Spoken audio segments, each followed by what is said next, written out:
Remember, remember, the 5th of December, Scientology's treason and plot. I know of no reason why Lisa McPherson should ever be forgot.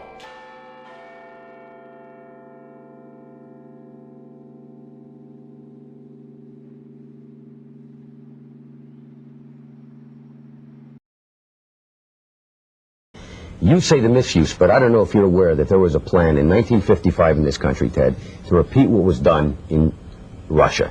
There was going to be a Siberia, USA set up on 1 million acres in Alaska to send mental patients. They were going to lessen the commitment laws. You could basically get into an argument with somebody and be sent up there. This sounds very odd. Nobody's ever heard about it. That's in no small part thanks to the Church of Scientology. People say in the United States that these things can happen here.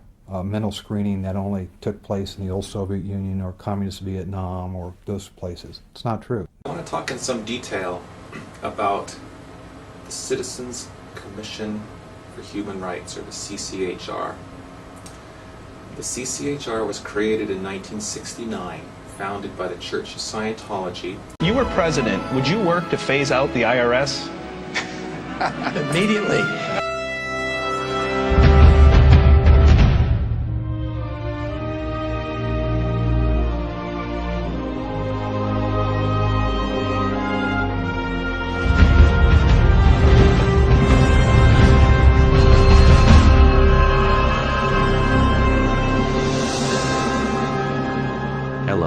We are anonymous. The following is important information concerning the history of Scientology and the Ron Paul campaign. In a 2008 interview on Blog Talk Radio, a representative from Texas contacted Ron Paul with concerns about the Church of Scientology, specifically Scientology's tax-exempt status. Ron Paul's reply was read on the air. Posted on the site there in Texas where they're trying to outlaw Scientology from the RNC. So I'm going to try and bring them on, and hopefully they are who they say they are. Well, I will tell you that there are multiple chairs from the precincts down there that do have the power to do that are in anonymous, so it could very well be. Yes. Hello? Yes. Is this Maybe? Yes, this is Maybe. Oh, good. I was the Galveston County delegate yesterday. Yes, that's great. Tell us about that. Yes. Well, I was brought in as a delegate under the Ron Paul people, and I'm one of 6 out of District 341, or Precinct 341, and I wrote a resolution out the day before the convention, and just proofread it, asked some people on my IRC if it was okay, and made some changes to it, and it got it worked out, and I submitted it yesterday, and after I had submitted it, they called for a vote, and every single person raised their hands, and it got passed.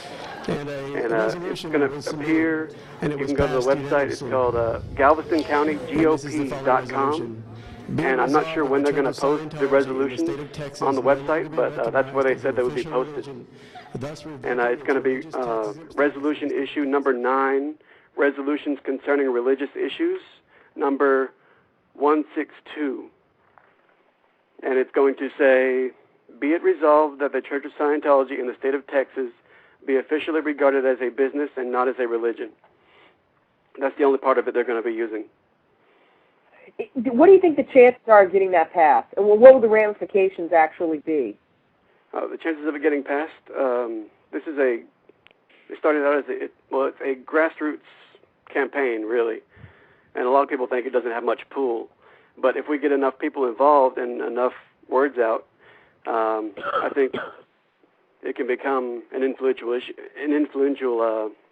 resolution that can be made into a law one day under the Republican Party. Well, God, if the Republicans are on this, man, I may have to change my vote. I'll tell you that. I actually sent Ron Paul an email, and he responded saying he did not support removing their tax-exempt status because he doesn't like taxes. And that's one reason Scientology loves Ron Paul so much, which is stupid. But that's bad.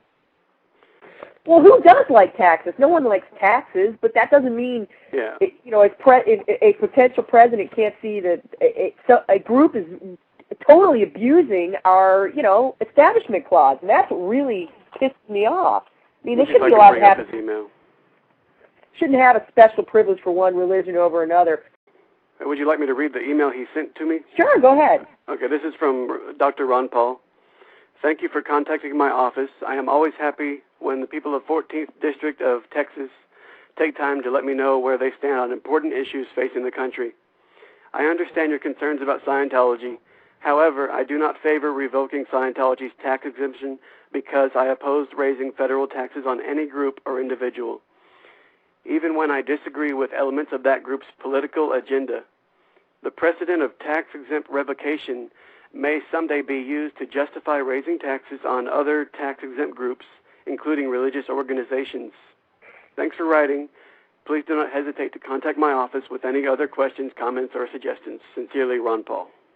Well, don't you think then that if he was so opposed to revoking their tax-exempt status that he might be opposed to the fact that they can make claims on their religious education and have other people pay them back?